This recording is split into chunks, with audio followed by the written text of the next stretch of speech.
Wattasi', adapun tips yang kesembilan yang diharuskan bagi para penuntut ilmu untuk mengondisikan dirinya supaya siap menerima pengetahuan dengan baik. An yuqallila naumahu ma lam yalhaqhu dararun fi badanihi wa dhihni. Hendaklah penuntut ilmu itu menyedikitkan tidurnya. Nah, ya, jadi kalau ingin pintar, ilmu ingin banyak, terserap bagus, jangan banyak tidur. Ya, hendaklah menyedikitkan apa? Tidurnya. Malam yalhaqhu dararun, sepanjang sikap itu tidak menyebabkan kecelakaan baginya. Ya, fi badanihi, baik pada fisiknya, wa dhihni, atau juga pada fikirannya. Maksudnya apa? Diatur sesuai dengan kadar kesanggupan dan kesesuaian fisik dan fikirannya. Atur. Sehari tidur berapa jam? 4 jam, 7 jam, tuh ya. Beda-beda ya. Nah, itu artinya apa? Setiap orang kan nggak bisa disamakan. Ya, ada kadar-kadar yang sesuai dengan penataan aktivitasnya. Tubuh kita kan menyesuaikan. Dipakainya berapa lama, istirahatnya butuh berapa lama. Kalau mau enak pakai manajemen Quran, itu enak tuh. Malam dipakai apa, siang dipakai apa. Jadi, waja'alna al-laila libasa, waja'alna an-nahara ma'asya. Orang yang aktif kerjanya siang, malamnya istirahat. Jadi kalau malam dipakai kerja juga, siangnya pasti dituntut fisik ini untuk istirahat. Ya, malam misalnya biasa tidur 6 jam, tiba-tiba dipakai 1 jam, 2 jam untuk bekerja juga, siangnya pasti ngantuk, fisiknya menuntut untuk istirahat. Karena itu beda-beda nih kondisinya. Mungkin ada yang 4 jam, 7 jam, 6 jam. Nah, yang dimaksud oleh Syekh Hasim, menyedikitkan itu adalah menyeimbangkan keadaan fisik kita, sehingga dengan tidur itu cukup fisik siap menerima ilmu. Nggak ngantukan. Mau kajian subuh, tidur jam 2. Bagaimana? Menerima ilmunya begitu datang. Innamal a'malu binniyat. Nggak diterusin tuh. Ya, yang penting udah niat. Lek tidur aja. Ya. Nawaitu niyama fi majlisil ilmi lillahi ta'ala. Saya berniat hadir di majlis ilmu sambil tidur-tiduran dan ketiduran. Yang penting udah niat, ya. Nggak bisa, tidur sesuaikan. Ya, yang dimaksud di sini sampai fisik dan pikiran itu tenang, siap menerima ilmu. Kadang-kadang kalau banyak pikiran, istirahat dulu, Pak. Bu ya, mau ngaji, pikiran banyak. Tagihan kredit belum selesai, ada masalah belum tuntas. Tenang dulu, tenang. Jangan dibawa ke majelis ilmu. Nggak akan masuk nanti ilmunya, karena bercampur dengan persoalan tadi itu. Baik ya? Wala yazida fi naumihi, asalnya wa alla yazida. Dan hendaklah ia tidak menambah berlebihan dalam durasi tidurnya fil yaumi wal lailati, sepanjang siang dan malam itu, ala 8 sa'atin wa huwa thuluts zaman. Ya, melebihi 8 jam, dan itu sepertiga dari waktu yang Allah kasih sehari semalam. Jadi di kitab ini memberikan saran kepada kita, kalaupun harus dibagi untuk istirahat, bagi 3. Nah, ini ulama sudah sepakat dalam bidang ini. Ini ada yang penting Bapak Ibu sekalian, boleh dicatat ini ya. Diri kita itu sebagai manusia kan disusun dengan 3 unsur. Unsur fisik, tubuh bagian luar. Ini. Yang kedua akal, yang membedakan dengan hewan. Yang ketiga roh, sumber kehidupan. Nah, 3-nya disatukan jadi manusia. Saya, Anda, kita. 1 hilang, selesai unsur kemanusiaannya. Misal, ini fisik ada, roh ada, akal tidak ada, hewan. Kayaknya hewan tidak berakal. Jadi kalau keluar, lihat ayam, buang kotoran sembarangan, Nah, nggak usah dimarahin. Dasar ayam, memang ayam. Gitu kan? Karena nggak ada akalnya. Akal ada, fisik ada, roh tidak ada, meninggal.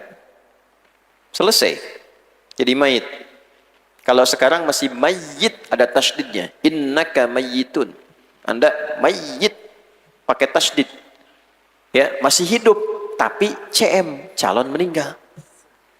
Mayit akan meninggal. Kita hidup tapi harus yakin akan meninggalkan kehidupan dunia ini. Meninggal dunia, meninggalkan dunia. Kita ini orang-orang yang akan meninggalkan dunia. Tempat tinggal kita bukan di sini. Kita akan meninggalkan ini. Makanya ketika rohnya dicabut, mayit dicabut tasdidnya, hilang tasdidnya, diganti sukun. Sukun, mati. Jadi mayitun, diambil rohnya. Tuh, dari bahasa Arab begitu. Itu keunikan bahasa Arab begitu. Itu bukan utak-atik itu. Ada hubungan, harakat itu ada hubungan. Ya. Diambil tasdidnya, tersisa sukun bulatan. Sukun, tenang. Kalau meninggal tuh mesti tenang. Tenang, diambil nyawanya. Makanya dulu ada Dragon Ball itu kan, begitu di Kamehameha tuh Piccolo, terus selesai, atasnya ada bulatan gitu ya. Tahun 96 tuh Sukewa Watanabe tuh nulis itu tuh. Maksud saya gini, orang yang belum beriman saja sadar dengan fitrah itu. Kita punya iman. Tuh. Diambil tasdidnya, kita pasti meninggal tuh, ambil. Selesai. Innaka mayyitun wa innahum mayyitun. Jadi kita semua pasti akan meninggalkan dunia. Diumumkan telah meninggal dunia, meninggalkan dunia ini. Persoalannya ketika meninggalkan dunia, apa yang kita bawa? Nah, ini roh diambil. Jadi akal walaupun ada sepintar-pintarnya, fisik sekuat-kuatnya, rajin nge-gym dan sebagainya, tapi rohnya nggak ada. Ya udah mayat juga. Meninggal. Hah? Sekarang akal ada, roh ada, fisik tidak ada. Gentayangan namanya. Jadi manusia itu mesti tiga-tiganya ada. Nah, tiga-tiganya ini mesti dilatih. Ada asupannya, ada polanya, ada perawatannya. Diberikan oleh Allah 24 jam untuk merawat tiga bagian di tubuh kita ini. Bagi tiga. Ada perawatan fisik, ada perawatan akal, ada perawatan roh. Jadi ulama dulu mendesainnya seperti itu. Dalam sehari itu 8 jam buat fisik apa? 8 jam buat akal apa? 8 jam buat roh itu apa? Supaya tiga-tiganya hidup. Nah, dalam kegiatan yang diatur itu, nama manusia yang menjalani kegiatan dengan tiga unsur ini disebut insan namanya. Insan. Di insan itu nama yang melekat bagi manusia yang menunjuk totalitas aktivitasnya dalam 24 jam. Ya, dari bangun sampai dengan tidur kembali. Nah, diupayakan kita itu benar mengintegrasikan, menyatukan tiga bagian ini supaya sebagai manusia jadi manusia yang berutuh, amal seutuhnya. Hidup. Roh membimbing akal. Jadi ketika berpikir dibimbing oleh rohnya, oleh imannya. Nanti bimbingan ini diteruskan ke bagian tubuh bagian luar. Tangan ngambil, kan diperintah. Ya, lewat akal diteruskan, ambil dengan tangan kanan. Dari mana perintah dengan tangan kanan itu? Dari sini. Idealnya begitu. Makanya penting melatih tiga bagian ini supaya ini bagian luar benar. Kalau bicara benar, kalau mendengar benar. Kalau enggak rugi nanti, dikasih waktu enggak dimanfaatkan. Akhirnya apa? Salah bicara, salah dengar. Diberikan kesempatan waktu beraktivitas, dalam bahasa Arab, waktu yang diberikan untuk beraktivitas disebut asrun namanya. Ya. Al-waqtul ladzi yu'asiruna fahuwa asrun. Waktu yang diberikan bagi kita untuk mengisi waktu itu untuk beraktivitas namanya asr. Nanti dibagi 5 bagian. Ada yang subuh ke sobah, pagi. Itu dari segi pembagian waktunya. Ada siang, nahar. Ada sore, masa. Menjelang malam, maghrib. Malamnya, lail. Nah, tapi semua 5 bagian ini namanya asr. Turun surah Al-Asr, surah 103. Wal asr. Aku bersumpah, kata Allah, demi waktu yang aku berikan bagimu untuk menjalani aktivitas dalam hidupmu. Kasih 24 jam sehari. Innal insana, aku tegaskan, sungguh manusia yang sibuk beraktivitas itu dalam sehari 24 jam itu lafi khusr. Nah, ada yang potensi besar mengalami kerugian, rugi, karena nggak bisa memanfaatkan waktu dengan baik. Tuh ya? Illalladzina amanu, kecuali orang-orang itu melatih dulu kekuatan spiritual imannya. Nanti dari kekuatan iman itu dipandu akalnya, disalurkan ke fisiknya, melakukan perbuatan-perbuatan baik yang disebut dengan amal perbuatannya amal baik yang disebut saleh. Illalladzina amanu wa amilus sholihat. Lisannya beramal soleh, telinganya beramal soleh, kakinya melangkah ke tempat yang soleh dengan cara yang soleh. Kapan itu terjadi? Ketika imannya memandu bagian seluruh tubuhnya. Itulah spiritual, intelektual, fisikal. Nah ini nanti ada asupannya, ada nutrisinya. Fisik makan, kalau nggak makan kan sakit. Nah sakit itu ada dua. Sakit yang fisikal murni, salah makan, sakit perut, kan? Nah sakit yang kedua, sakit tinjauan spiritual, makanannya enak tapi dihasilkan dari yang haram, ya, jadi penyakit juga. Ya, sakit yang menyerang fisik disebut daun, sakit yang menyerang inti spiritual disebut marodun. Kalau marod kesini nih, ya ini minuman nih. Ya, misal udah ditaruh ini selama 2 tahun di sini terus nih. Misal kan, diminum kan sudah nggak sehat kan? Begitu diminum sakit perut. Nah ini daun namanya. Obatnya disebut dawa. Likulli da'in dawa. Ini minum baru hangat, enak. Tapi uang yang diperoleh untuk menghasilkan minuman ini didapatkan dengan cara yang haram. Ya, kelihatannya menghilangkan haus, ke fisik kayaknya segar, tapi dia membawa penyakit namanya marod. Penyakitnya bukan ke perut, bukan ke kepala, bukan ke tangan, tapi langsung ke jantung, kehidupan, ke kolbun. Fi qulubihim marad. Itu yang paling bahaya. Karena kalau penyakitnya langsung ke sini, itu menyebar nanti ke akal, nyebar, ke sini menyebar. Paling bahaya. Ria penyakit ini. Dendam, iri. Kan iri hati, nggak ada iri telinga. Coba. Ya kan? Ini kalau udah sakit di hatinya, ini yang repot ini. Kalau orang sudah iri hati, nggak bisa tidur Pak, Bu, pikiran jadi nggak enak. Makanan jadi nggak enak dimakan. Bayangkan dari sini tembusnya ke sini sampai ke sini tuh. Dan celakanya apa? Kalau mau berobat nggak ada poli ini nih, poli hati itu nggak ada. Coba masuk rumah sakit ke RSUD Bekasi cari poli dendam, poli ria, poli nggak ada. Poli jantung ada, ya, poli mata ada. Apa yang Bapak rasakan? Duh, saya pening Pak tiap hari. Sulit tidur. Gejalanya apa ya itu kalau itu terjadi itu? Biasanya kalau tetangga saya beli barang baru, saya pening gitu. Nah, itu obatnya namanya syifa. Syifa. Adanya di mana syifa itu? Dalam zikir. Misalnya di Quran ada. Wa nunazzilu minal Qur'ani ma huwa syifa. Al-Isra ayat ke-82. Jadi ada masukan-masukan, fisik butuh makan, butuh minum, akal butuh makan, butuh minum. Caranya bagaimana? Belajar. Nah, teman-teman, adik-adik yang sedang menempuh pendidikan, keluarkan ayat-ayat ilmu di Quran. Pasti pinter. Nggak ada orang ngaji nggak pinter tuh, nggak ada. Demi Allah saya katakan, tidak ada orang ngaji, ngajinya benar, nggak pinter. Itu nggak ada rumusnya itu. Tadi Quran itu lengkap, proses berpikir itu lengkap. Dari mulai qiraah, tilawah, ya, naik nanti tanadzur, tafakkur, tadabbur, itu lengkap semua. Proses menganalisis, proses mengamati, proses menyimpulkan, proses hipotesa, ayatnya ada semua.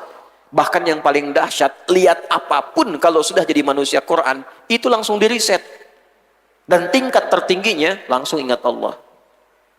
Ya kalau baru lihat ke langit, Masya Allah, indah benar bulan nih, gitu kan malam ini. Nah itu baru kulit luar. Kulit kelapa bagian luar. Ya. Ya Allah, kayaknya ada pesan nih, bintang-bintang begini. Rasinya membentuk satu rasi khusus. Nah itu baru batoknya. Oh ini arah angin ke sini menunjukkan jalan. Nah itu baru daging bagian dalam. Tapi kalau sudah kita lihat, ma khalaqta hadza batila, ya Allah, begitu sempurna Engkau menciptakan rasi-rasi bintang ini. Memberikan petunjuk wa bin najmi hum yahtadun. Ngasih petunjuk lewat rasi-rasinya, memberikan keindahan dalam tampilannya. Sungguh sempurna ciptaanmu. Ma khalaqta hadza batila. Itulah ulul albab yang fikirannya dipandu oleh zikirnya. Nah, kapan itu terjadi? Kalau rohnya pun mendapatkan nutrisinya, maka sholat, baca Quran, bagian dari makanan roh. Yas'alunaka 'anir ruh, qulir ruhu min amri rabbi, wa ma utitu minal ilmi illa qalila. Tapi nggak bisa terus dipakai, makan terus, ayo makan terus, nggak berhenti-berhenti, meninggal antum. Baca nggak berhenti-berhenti, rusak indera, mata jadi nggak bagus. Terus sholat nggak berhenti-berhenti, sholat terus, ya nggak baik juga, salah. Ada orang puasa terus, fisiknya nggak sanggup, bukan perkara dia sanggup, fisiknya nggak sanggup. Maka Nabi langsung komen, saya ini Nabi orang paling takwa, saya puasa, saya juga buka, dan saya normal, senabi-nabinya saya normal, saya menikah juga, gitu kan? Artinya apa? Lihat batas kesanggupan kita, ada kalanya harus istirahat. Nah, istirahat yang terbaik mengistirahatkan fisik, pikiran, dan roh sekaligus adalah tidur. Tapi tidur yang teratur. Kebanyakan tidur pun fisiknya nggak bagus. Kebanyakan tidur akalnya rusak. Kebanyakan tidur rohnya bergejolak. Gitu ya? Maka cara yang paling baik diatur.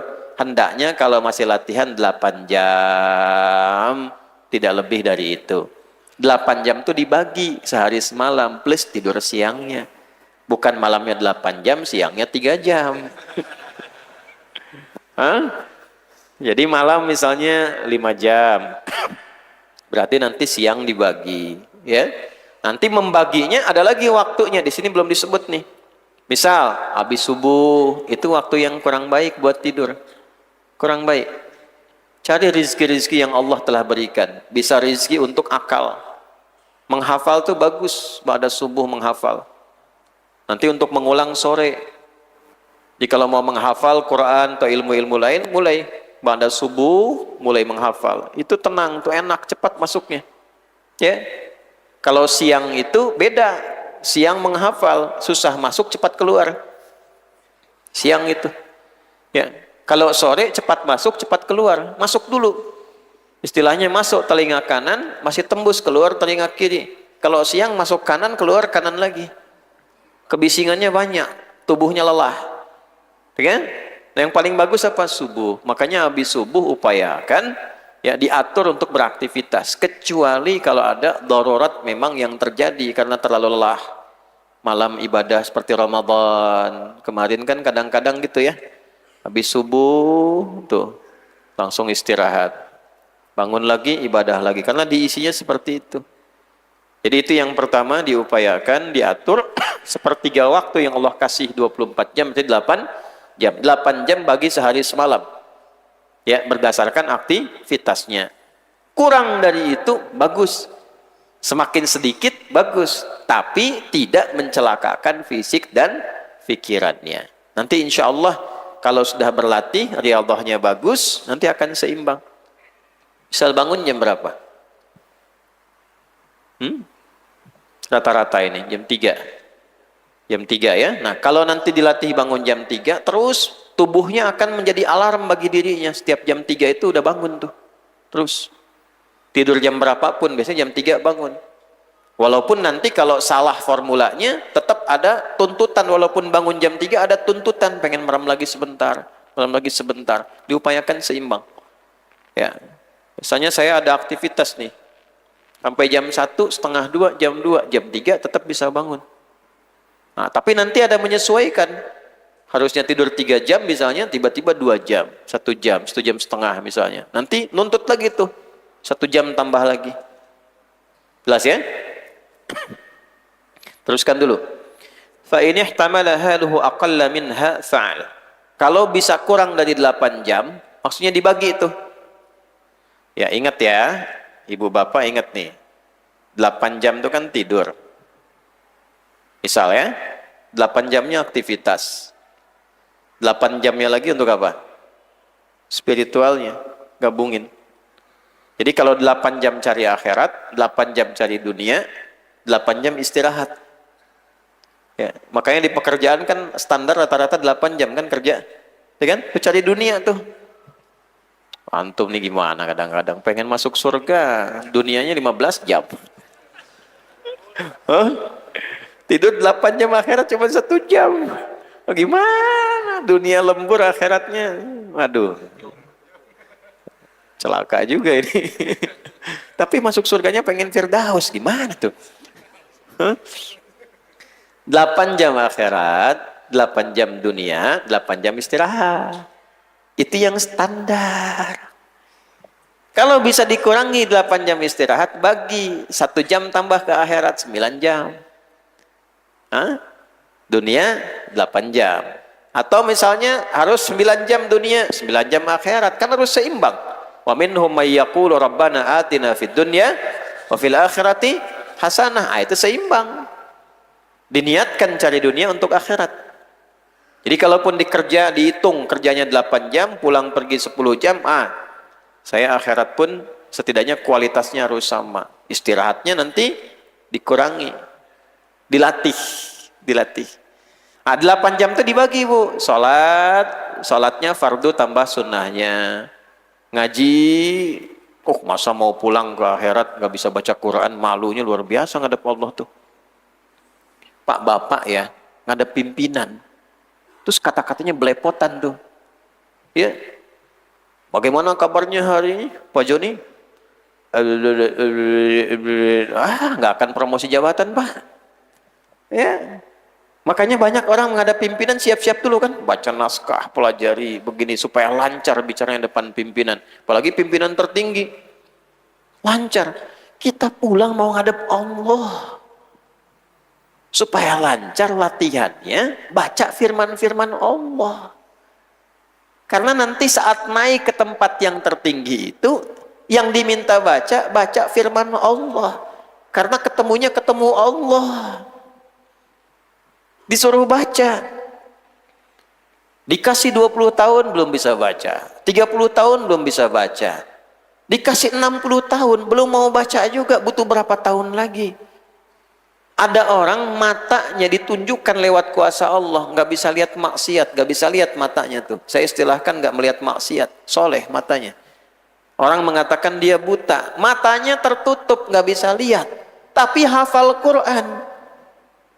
Usianya masih 10 tahun. Antum dikasih 50 tahun, 60 tahun, untuk baca pun belum punya waktu. Butuh berapa tahun lagi? Nah, persoalannya kalau pulang menghadap Allah diminta baca, nggak bisa, gimana? Susah. Makanya banyak orang masuk kubur pengen balik lagi. Fa'asaddaqa wa aku minas sholihin. Ya Allah, bentar, saya pengen perbaikin. Jadi orang lebih baik. Pengen bisa ngaji. Sebentar aja ya Allah buat sholat, habis itu meninggal nggak apa-apa. Nggak bisa, kata Allah. Nggak bisa maju, nggak bisa mundur. Udah. Nah ini mumpung ada waktunya, baca dulu. Jangan dikira masuk surga begitu aja. Enggak. Hisab, langsung surga. Tidak. Cara masuk surganya itu, saat masuk, itu baca Quran yang biasa dibaca saat di dunia. Iqra wa qara. Ya, fa inna akhira qiraatika akhira manzilatika fil jannah. Baca, terus baca dengan tenang. Nanti akhir bacaanmu itu, itulah tempat tinggalmu di surga. Jadi semakin dibaca, semakin naik, semakin naik, semakin naik. Makanya anak-anak Palestina itu suka bercanda sama teman-temannya. Dan itu negara penghafal Quran terbanyak di dunia. Di Gaza itu tahun 2010, itu sudah 95% penduduk Gaza hafal Quran. Karena ada program setiap rumah harus ada satu ahli Quran. 5%-nya 10 juz, 15 juz, 20 juz, dan seterusnya. Tuh. Ini kami buka pendaftaran beasiswa untuk ahli Palestina, orang Palestina, khususnya dari Gaza. Rata-rata ahli Quran. Rata-rata ahli Quran. Lihat candanya tuh, anak-anak kecil gini nih. Ya. Kalau dia sudah 30 juz, temennya masih 20 juz, dia bilang gini, ntar kalau udah di surga, Aneh diminta baca Quran, begitu aneh naik ke atas, kamu saya dadahin di bawah ya katanya. Masih 20. Ini udah 30. Tuh canda anak-anak kecil.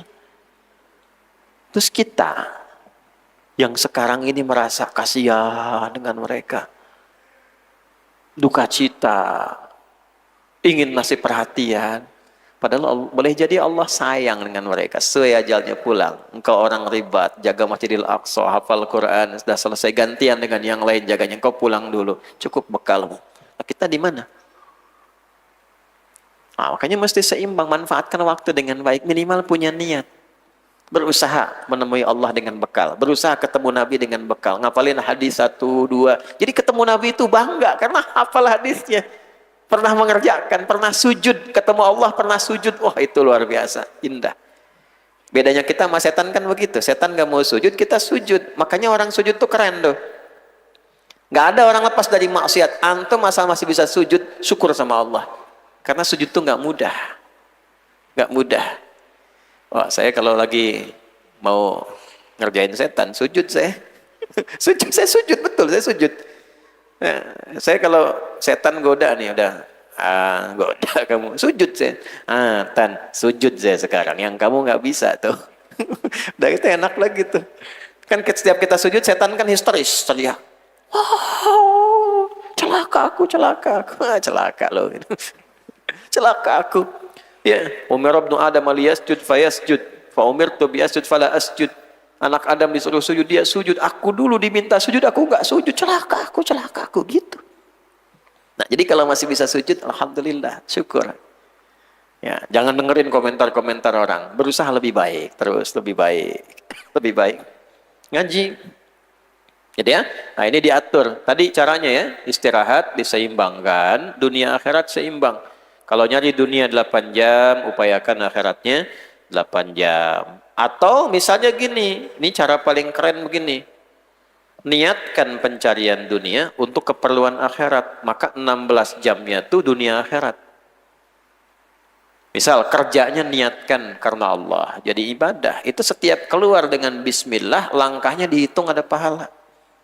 Kalau dapat harta, ada keberkahan. Diberikan ke keluarga, langsung jadi modal kebaikan. Itu otomatis dunia akhirat tercatat langsung. Nah, itu pembedanya di niat. Beda antara rutinitas dengan ibadah itu pada niatnya. Ya, menikah pakai niat ibadah, jadi ibadah. Nikah itu jadi ibadah semua. Semua kehidupan rumah tangganya ibadah. Tapi kalau cuma untuk akad selesai sampai situ, rutinitas saja nanti, rutin. Ini minum ini, di mana di ajaran agama mana yang minum otomatis jadi ibadah? Cuma di Islam. Dan diajarin caranya. Idza quddimat ta'amu, apabila makanan minuman dihidangkan, khudh bi yaminika ma yalik, ambil dengan tanganmu yang paling dekat denganmu. Ya, samillah au qul bismillahirrahmanirrahim. Sebelum diminum dimakan sebut nama Allah, bismillahirrahmanirrahim. Minum. Fungsi minumannya dunia menghilangkan haus, fungsi akhiratnya bismillahirrahmanirrahim jadi ibadah, dituliskan 10 kebaikan. Maka berubah kegiatan dunia itu dari sekedar amal jadi amal saleh, sifatnya disebut hasanah. Man jaa bil hasanati falahu asyru amthaliha. Siapa yang melakukan kegiatan punya sifat hasanah, dituliskan 10 nilai ibadah akhiratnya. Minumnya jadi hasanah. Minum.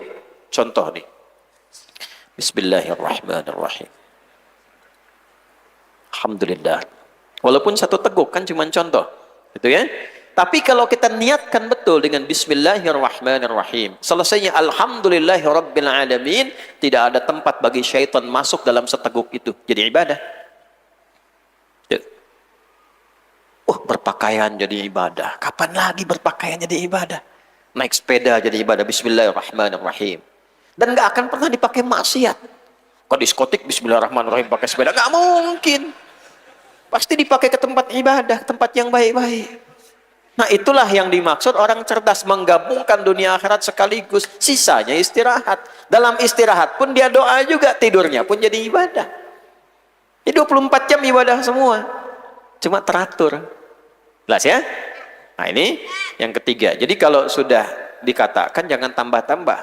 Kata Syekh Hasim, sedikit tidur. Antum tambah sedikit-sedikit tidur. Nggak pintar itu. Nggak pintar.